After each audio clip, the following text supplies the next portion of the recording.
lot of times we think about the way that we do business in kind of developed countries that we're like, well, we're going to do it in an efficient way. We'll just jump on a call and kind of get things done. Well, that's not typically how things work in a lot of other countries in the region. And you kind of need to be sensitive to all of these nuances if you want to actually be successful.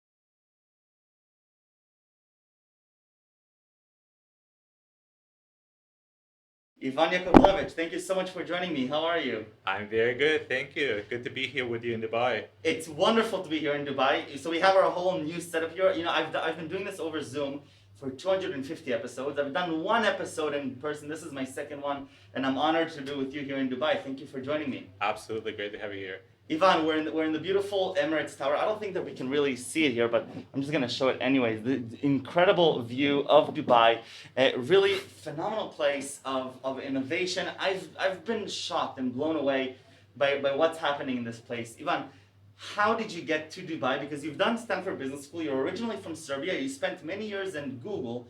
How do you end up helping run investments and portfolio companies in Dubai? Short answer, by chance, obviously, right? So the story is as follows. I'm originally from Serbia, as you mentioned. So I moved to the States to do Stanford Graduate School of Business. Right. That was back in 2006. After I graduated, I joined a consulting firm and moved to the city, right, San Francisco. And back in the day, my thinking was essentially like, I've kind of found my American dream, right? All that I have to do is kind of, have a couple of kids, 2.5 kids to be more precise, white picket fence, a dog, and I should be all set, right?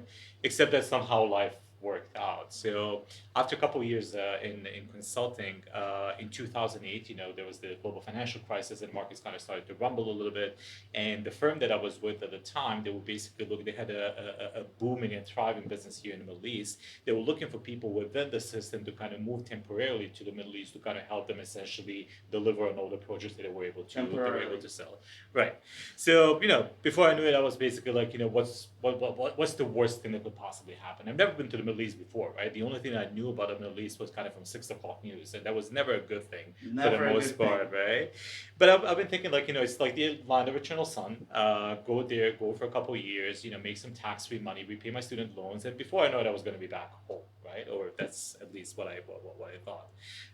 That was 2008. Fast forward 12 and a half years, I guess, life is temporary as it is, but it turned out to be a little bit more temporary than the original 2 years idea. Unbelievable. So you joined Google, right? So you spent quite a long time with Google, helping them expand their market and growth into Middle East, North African markets. What is that like? What does that responsibility entail, and what were some of the biggest challenges that you've had along that journey? Yeah, so one of the things that people don't necessarily not understand, but like comprehend, right, is we talk about MENA, which is the Middle East and North Africa region. A lot of people kind of talk about it as kind of a region which is relatively uniform, right? In reality, it's anywhere between 19 and 21 countries, depending on the day and depending on who does the counting, which are actually very, very different, right? So we sit here in the Gulf in the Emirate of Dubai, which is part of the United Arab Emirates, one of the richest countries in the world, like for all intents and purposes, actually a very, very developed country. But another country in MENA is Egypt, right? More than 100 million people, but it's actually kind of more in the range of developing countries as opposed to kind of developed countries. And everything that kind of comes with it, right? Kind of from the level of sophistication and maturity of the markets to the level, if we're talking about digital economy, the penetration of mobile phone, internet, payment cards, and so on and so forth. So very, very diverse region that actually needs a lot of different recipes, if you will, to kind of be quote unquote cracked for a business, right? So that was my role when I joined Google, right? So we were actually very well established here in the UAE, but we didn't have a very, very meaningful footprint in the rest of the region, right? So when I started doing my regional head of new markets, when I started wearing that hat, basically my assignment was essentially to kind of bring everything that we were able to build here in the UAE and to kind of take it further out into the rest of the region. And that, I mean, at the end, you have the responsibility of looking both at the emerging markets, but also the developed markets, and playing all these different hats, right? Because for every region, it's not just about the penetration of the technology, but it's also about the culture. And it's about how much do they trust payment system, how much do they trust digital e-commerce. Right? And there's a lot of different subtleties that you really have to take into account. Yeah, I mean, even to the extent, I think COVID is kind of an interesting thing. We're probably going to talk about that a little bit, but even in terms of like how you do business, right? Right. Like some parts of the region, some parts of some countries in the region, for them the working culture is much more face-to-face oriented, right? Right. There is no way for you to do business unless you have kind of first established a relationship, unless you have actually gone and smoked shisha with someone, unless you have gone and kind of had coffee with them, had tea with them, and so on and so forth, right? So a lot of times we think about the way that we do business in kind of developed countries, that we're like, well, we're going to do it in an efficient way. We'll just jump on a call and kind of get things done. Well, that's not typically how things work in a lot of other countries in the region, and you kind of need to be sensitive to all of these nuances if you want to actually be successful. 100%. I'm used to like a fast-paced model. In San Francisco, if I'm getting 15 minutes with somebody from Andreessen Horowitz, I'm lucky, and I have those first 3 minutes to make the impression. Here, one of the first things they told me when I came to Dubai, they said, Michael, before you mention anything that has to do with technology, with investments, whatever, sit down, have a chat, have coffee, invest the time in the relationship. Otherwise, nobody wants to do business. Absolutely. And it's a very different mentality. Do most people fail at that, or do most people understand and make that quick adaptation? Because the world is getting globalized, right? Mm-hmm. Right now, it still feels a little bit fragmented just by the shock factor that I've exhibited coming here. But if I'm looking 5-10 years, even with the normalization with Israel, things are going to become more connected. So how do you expect people are going to adapt this more business mindset between the two sides? Yes, so Dubai is great, I think, in this regard. And again, I don't know how well known that is outside of kind of this more narrow region, but Dubai is like a true melting pot, right? It's like 190 nationalities. If you think about the population segmentation, if you will, again, I don't know how many people know that, but out of 3 million people in Dubai, less than 10% are the UAE nationals. 10%? Less than 10% are UAE nationals, right? Wow. So if you think about it, the likelihood of you actually, bumping into somebody who's kind of from another country is like 9 out of 10. And in all likelihood, they're going to be from the subcontinent, they're going to be from Southeast Asia, they're going to be from Europe, from the UK, less so from the US and Latin America, just kind of from a geographic distance point of view. But I think the fact that it's a melting pot actually kind of gives rise to this kind of being kind of attuned, if you will, right, and kind of more sensitive to the fact that a person, sitting across from you, kind of at in a business meeting, is not going to be like you, kind of from a cultural point of view, right? So you may not necessarily understand their culture, but you're going to be naturally more attuned to kind of understand that it's different from yours, right? And to kind of give them a benefit of the doubt, not necessarily jump to conclusions, kind of get out of your way, kind of trying to basically kind of get to learn a little bit more about, how to be effective, how to establish those relationships, how to build them, how to gain results, right, at the end of the day. How do you explain what we're seeing here? How does it happen that as soon as I get to Dubai, I'm seeing these crazy towers, people seem to be very happy, very low crime rate. What's happening here? Why is Dubai this crazy melting pot, and why do we have this? Well, I think the whole story of Dubai is really about, and the way to think about Dubai is not even related to the MENA region, right? It's the way to think about it as kind of the headquarters of the hub, if you will, of a very, very broad region, which actually comprises almost 2 billion people, right? And the way that they've kind of set up, and it actually kind of started from the logistics. So before Dubai was what it was, in 1971, they built what is to become one of the largest ports in the world, which is DP World in Jakovljevic, which is like 20 miles down the road, right? And at that time, there was literally nothing. I mean, Dubai was more like a fishing village with like 50,000 people, right? But there was a vision to say that from a geographic point of view, it is a hub that is kind of logistically and distance-wise within a 7 to 8 hour flight radius to more than 2 billion people. Wow! Right? So it's a good place to put a port in, right? And it turned out to be the case. It's a good place to actually put an airport in, like an international airport. And today, Dubai International Airport is actually the largest international airport in the world. Right? Actually, you've probably heard about Emirates Airlines. It's the biggest international airline in the world, right? In terms of like the number of connections, in terms of the number of people they're kind of transporting, hubbing back and forth. So think of Dubai as a hub.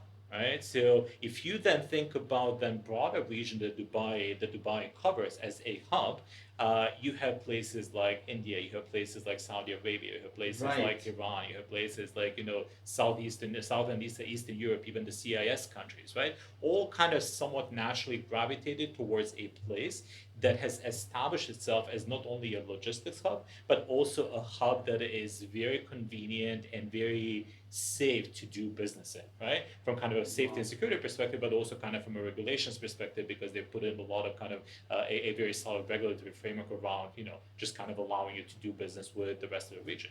Unbelievable. So you have a place of 3 million people, 90% of them are not even local, and it's become the hub of a region that encompasses 2 billion people. That's right.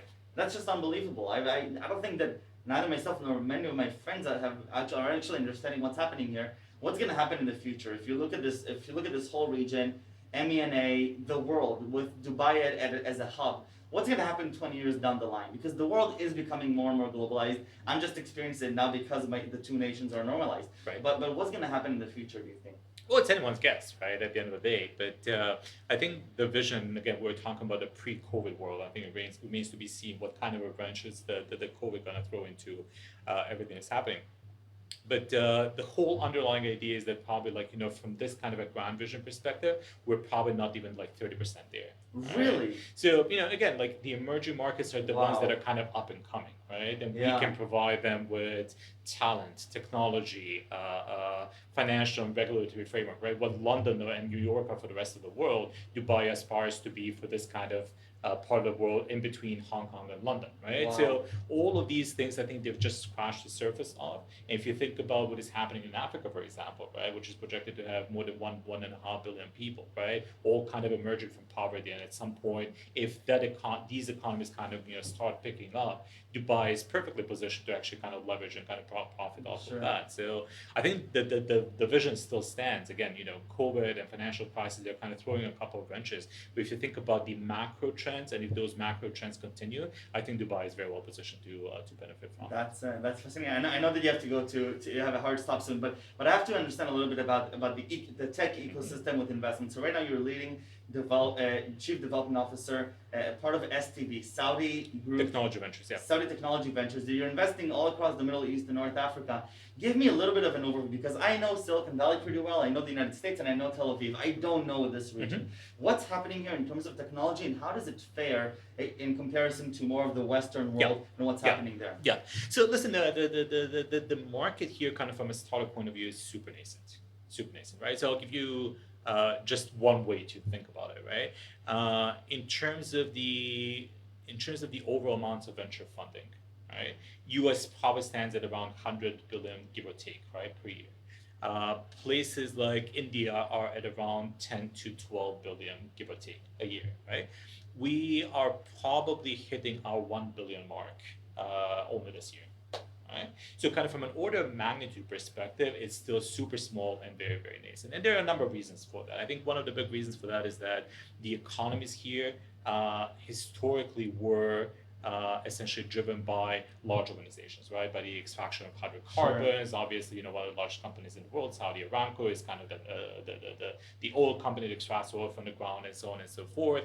A lot of things here, also kind of from an economic point of view, are driven by trade, which is dominated by the large family offices and conglomerates and all that. So if you think about SME, or kind of this whole kind of sentiment around starting from the ground up and having this kind of entrepreneurial mindset, if you will, and kind of making it big in the world, it wasn't necessarily present here, right? Wow. The regulations were not supporting it either. The culture was not supporting it either. We kind of take for granted this whole kind of start, fail fast, but then kind of where the scars of that failure is kind of a learning experience and kind of something you're proud of, right? Here in this region, failure was associated. There was kind of a negative connotation to it, right? So from a cultural point of view, regulatory point of view, economic point of view, it wasn't a place where startups or the kind of the emerging kind of ecosystem economy would thrive.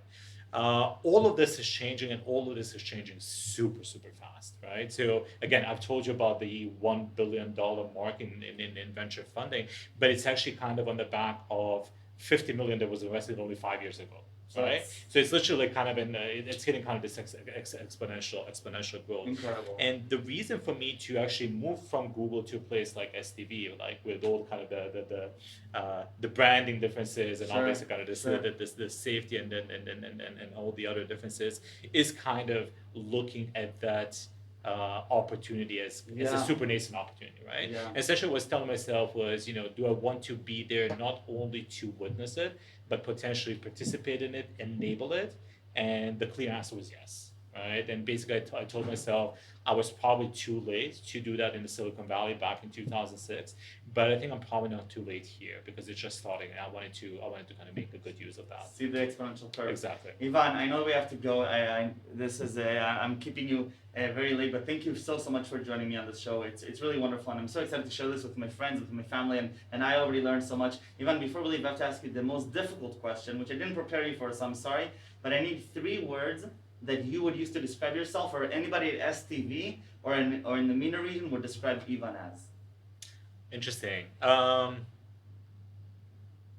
Father. Yeah. I'm a father of 3 boys that I'm very proud of. You wanted 2.5, so one of them. I wanted 2.5. I really wasn't sure if I'm going to end up on one side or the other. I think the second one is passionate about helping people, passionate about educating people, passionate about growing people. And the third one would be, again, it's kind of related to the first one, but it's family, really. And not only my immediate family, but also my broader family as well. So I love it. Ivan, thank you so much. elbow bump. Really Say hi good. to everyone at Stanford for me, please. Will do. Thank Great you. meeting you.